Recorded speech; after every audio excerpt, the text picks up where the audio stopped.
Yan guys. So, kumusta na ang ating paligid? Ngayong natapos na yung malakas na ulan.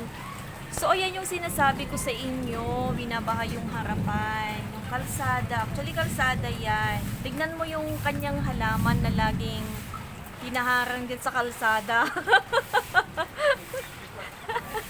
Nag-video ako eh. Oo, tamo ang lalim yan. So, ayun. Natumba yung kanyang mga halaman. Kasi sobrang lakas. Grabe talaga yung... Alam mo yung tubig, tingnan mo, malapit na sa tuhod niya yung tubig. Lalo na doon sa clubhouse. So, yan. Pero, maya-maya lang guys, ay wala na din yung tubig. Unti-unti din mawawala ang tubig niyan. Sorry sa mga mapipicture ng aking video. At talagang napasama na sila sa aking video dito. So, hindi ko na din yan i-edit guys.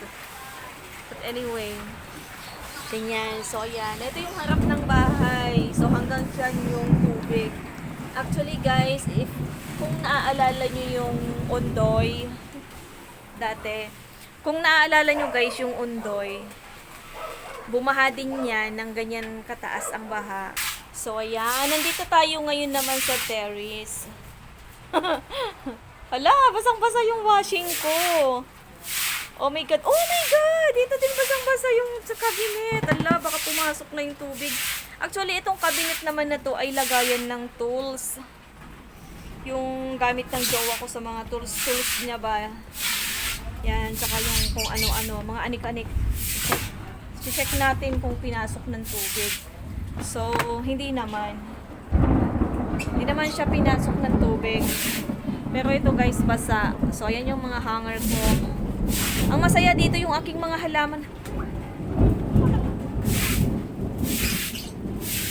Tingnan niyo yung binili ko from Bicol sa Bulkang Mayon guys. Oh, so, ano na, lumalabas na yung kanyang bulaklak. Actually, hindi naman pa na ito kagandahan. Kasi sabi nung nagtinda sa akin, sobrang ganda. Parang batik-batik lang yung kanyang flower. Mas gusto ko pa din yung butterfly. Kasi hindi ko yun binili.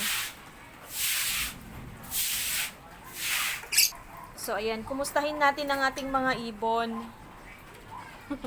So, ayan guys. Oh, takot na takot din sila. Yan si Kani at saka si Yaki magkasama. So, ayan silang apat. So, takot na takot ang ating mga ibon. O, yan. They are okay, sabi nila. Okay sila. Diba? Si Patch, ngayon, nandun naman siya sa sala. Grabe, basang-basa dito sa terrace namin. Yung ulan, actually yung ulan ay nanggagaling dito sa part ng, ano ba tawag dyan? Sa bandang left, nakatayo ako dito. Basta, galing doon sa kaliwa ko. Doon sa kaliwa ko nang galing yung ulan. So, yung amgi ng ulan pumasok. So, andito sila. Kaya ganyan, basang-basa. Yan, basang-basa yung ating mga washing. Grabe. May bubong to guys ha. Itong aking mga sinampay, hindi ko na naisilong. Pero, actually, itong isang washing na to, gumagana pa naman din. Pero ang nilalaban ko na lang dito guys, yung mga damit ni Patch. Mga gamit ni Patch ang nilalaban ko dito. Yung damit niya, yung bed niya, tsaka yung towel. Yun. Tapos ito yung gamit namin. Yan yung isa, yung bago. Yan ang gamit namin sa aming mga damit. Etong isa, yung kulay puti, mga gamit ni Patch. Tsaka mga basahan. Diyan ko siya nilalaban. So, update natin ang ating kalsada.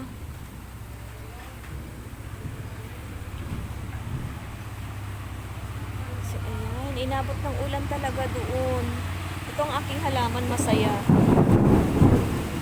Oh, tingnan nyo, nalulunod yung mga halaman.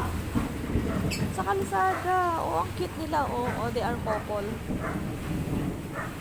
Kumakain sila ng pinipig na ice cream. Ice stick. Nakakatakot. Ayokong lumusong. Alam mo, ha? Unang-una, natatakot ako sa ulan. Pagka umuulan guys, ayokong umalis ng bahay pagka alam kong may bagyo. Kasi pag inabot ako ng malakas na ulan tsaka baha sa kalsada, ayokong lumusong na ganyan ang tubig ng kalsada. Pangalawa, hindi ako marunong lumangoy. Baka mamaya hindi lang ganyan kabaha, di ba? Paano tayo makakauwi? Lalangoy tayo, di ba? So, yun ang ayaw ko. Pangatlo, ay hindi pala guys, unang-una sa lahat, yung kumikidlat. Ayoko ng kumikidlat guys, kasi natatakot ako sa kidlat. Promise talaga, ewan. Basta, takot na takot ako sa kidlat tsaka baha. So, ayoko ng mga ganon. So, kanina nga guys, di ba naka-live tayo? Anytime, kanina ay babagsak na yung malakas na ulan. O meron pa nga doon parang kumikidlat-kidlat na eh. Pero kanina, nung tinigil ko na yung aking live ay, mas malakas yung kidlat. So yan, ganyan. Nag-enjoy sila guys oh. They are enjoying. Nag-enjoy silang maglakad sa baha. Nakakatuwa, di ba? Nakakatuwa na nag-enjoy sila. Actually, yung tubig kasi na to ay galing pa sa phase 3, kumbaga annex, extension, and then phase 1. Nasa phase 1 kami guys. Itong sa amin ay sakop ito ng 3 subdivision. So yung tubig nila doon, oh my god, ang kidlat pa rin. Yung tubig nila doon, nandito pa sa amin, pupunta. So doon sa may clubhouse, doon sa clubhouse na yon, sa may blue na sasakyan, nandun yung pinakakanal. Malamang doon barado. Kaya hindi makatakbo yung tubig. But anyway, ito ngayon tumila-tila na yung ulan. Later on, wala na din yan. Mawawala na din yung tubig dyan. Tignan nyo, ang cute nila. Oh, ang cute nila. So, ayun lang guys ang aking update.